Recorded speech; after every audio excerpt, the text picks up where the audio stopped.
Personal truth. There comes a moment quiet, almost invisible when the noise fades. Not the noise around you, but the noise within. You've spent years collecting voices. What they said you should be. What they told you to chase. What they convinced you mattered. And somewhere in all of that, you lost the sound of your own. Personal truth isn't loud.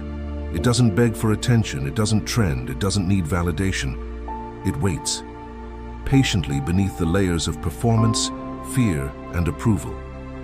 There was a time you didn't question yourself, when your choices weren't filtered through doubt, when your voice didn't shake under the weight of judgment. That version of you didn't disappear. It got buried. Because the world has a way of rewarding masks and punishing authenticity, so you adapted. You learned to say what they wanted to hear, to become what they wanted to see, to silence the discomfort that whispered, "This isn't you." But personal truth doesn't negotiate.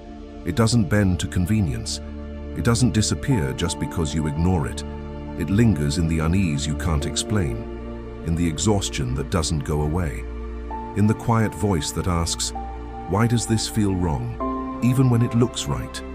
Finding your truth isn't a discovery, it's a confrontation. It's peeling back the layers you built to survive and asking yourself without filters, without fear, what do I actually believe? What do I actually want? Who am I when no one is watching?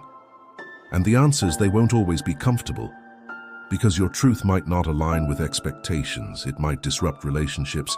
It might demand change. But here's the cost of ignoring it. A life that looks complete on the outside and feels empty on the inside.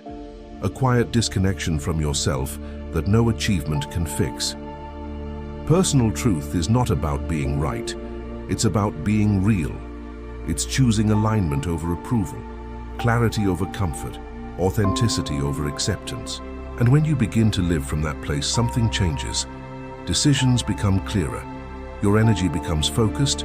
Your presence becomes undeniable.